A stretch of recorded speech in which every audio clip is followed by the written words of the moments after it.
दोस्तों, जीवन में कर्मों की मार से कोई बच नहीं पाया है। यदि आपके जीवन में भी दुखों ने आपको घेरा हुआ है तो सिर्फ 2-3 मिनट लगेंगे। इस कहानी को बड़े ध्यान से सुन लीजिएगा और समझ लीजिएगा, फिर आपको समझ में आएगा कि इस जीवन का मूल्य क्या है। बेईमानी का पैसा शरीर के एक एक अंग को फाड़ कर निकलता है। आज की कहानी एक सच्ची घटना पर आधारित है।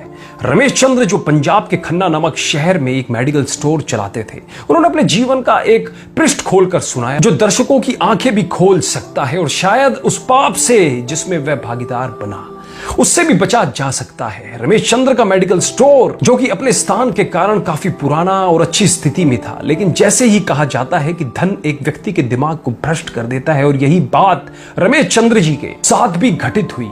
रमेश जी बताते हैं कि मेरा मेडिकल स्टोर बहुत अच्छी तरह से चलता था और मेरी आर्थिक स्थिति भी बहुत अच्छी थी। अपनी कमाई से मैंने जमीन और कुछ प्लॉट खरीदे और अपनी मेडिकल स्टोर के साथ एक क्लिनिकल लेबोरेटरी भी खोल ली। लेकिन मैं यहाँ झूठ नहीं बोलूंगा, मैं एक बहुत ही लालची किस्म का आदमी था, क्योंकि मेडिकल फील्ड में दोगुनी नहीं बल्कि कई गुना कमाई होती है। शायद ज्यादातर लोग इस बारे में नहीं जानते होंगे कि मेडिकल प्रोफेशन में 10 रुपए में आने वाली दवा आराम से 70-80 रुपए में बिक जाती है। लेकिन अगर कोई मुझसे कभी 2 रुपए भी कम करने को कहता तो मैं ग्राहक को मना कर देता। खैर, मैं हर किसी के बारे में बात नहीं कर रहा हूं, सिर्फ अपनी बात कर रहा हूं। और यहां इस कहानी में भी हम किसी और को दोष नहीं दे रहे हैं, बस एक कहानी के माध्यम से आपको समझाना चाह रहे हैं।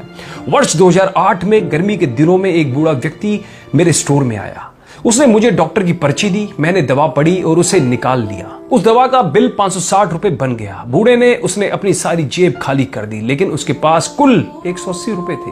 मैं उस समय बहुत गुस्से में था, क्योंकि मुझे काफी समय लगाकर उस बूढ़े व्यक्ति की दवा निकालनी पड़ी थी और ऊपर से उसके पास पर्याप्त पैसे भी नहीं थे। बूढ़ा दवा लेने से मना भी नहीं कर पा रहा था, शायद उसे दवा की सख्त जरूरत थी। फिर उस बूढ़े व्यक्ति ने कहा, मेरी मदद करो, मेरे पास कम पैसे हैं और मेरी पत्नी बीमार है, हमारे बच्चे भी हमें पूछते नहीं हैं, मैं अपनी पत्नी को इस तरह वृद्धावस्था में मरते हुए नहीं देख सकता। लेकिन मैंने उस समय उस बूढ़े व्यक्ति की बात नहीं सुनी और उसे दवा वापस छोड़ने के लिए कहा। यहां पर मैं एक बात कहना चाहूंगा कि वास्तव में उस बूढ़े व्यक्ति की दवा की कुल राशि 120 रुपए ही बनती थी।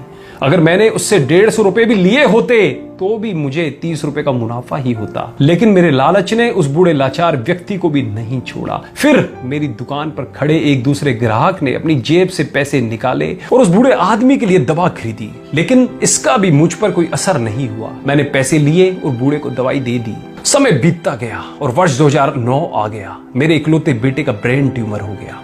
पहले तो हमें पता भी नहीं चला, लेकिन जब पता चला तो बेटा मृत्यु के कगार पर था। पैसा बहता रहा और लड़के की बीमारी खराब होती गई। प्लॉट बिक गए, जमीन बिक गई और आखिरकार मेडिकल स्टोर भी बिक गया। लेकिन मेरे बेटे की तबीयत बिल्कुल नहीं सुधरी। उसका ऑपरेशन भी हुआ और जब सब पैसा खत्म हो गया तो आखिरकार डॉक्टरों ने मुझे अपने बेटे को घर ले जाने और उसकी सेवा करने के लिए कहा। उसके पश्चात 2012 में मेरे बेटे का निधन हो गया। मैं जीवन भर कमाने के बाद भी उसे बचा नहीं सका। 2015 में मुझे भी लकवा मार गया और मुझे चोट भी लग गई। आज जब मेरी दवा आती है तो उन दवाओं पर खर्च किया गया पैसा मुझे काटता है, क्योंकि मैं उन दवाओं की वास्तविक कीमत को जानता हूं। एक दिन में कुछ दवाई लेने के लिए मेडिकल स्टोर पर गया और 100 रुपए का इंजेक्शन मुझे 700 रुपए में दिया गया। लेकिन उस समय मेरी जेब में 500 रुपए ही थे और इंजेक्शन के बिना ही मुझे मेडिकल स्टोर से वापस आना पड़ा। उस समय मुझे उस बूढ़े व्यक्ति की बहुत याद आई और मैं घर चला गया। मैं लोगों से कहना चाहता हूं कि ठीक है कि हम सभी कमाने के लिए बैठे हैं,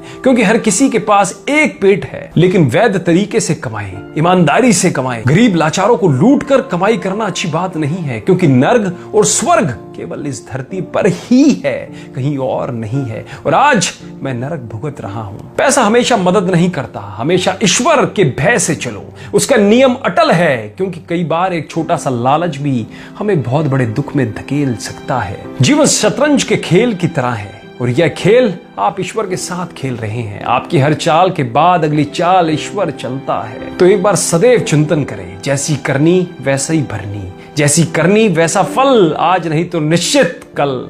हम बदलेंगे, युग बदलेगा। कहानी अच्छी लगी हो तो अपने फेसबुक वॉल पर, अपने व्हाट्सएप ग्रुप में सभी दोस्तों रिश्तेदारों में इस वीडियो को ज्यादा से ज्यादा शेयर करो, जिनसे आज के समय जो लोग दूसरों की मजबूरियों का फायदा उठा रखे हैं उनकी मानसिक स्थिति के अंदर परिवर्तन आ सके और वो भी कुछ अच्छा काम कर सके। कहानी अच्छी लगी हो तो कमेंट भी जरूर कीजिएगा। धन्यवाद।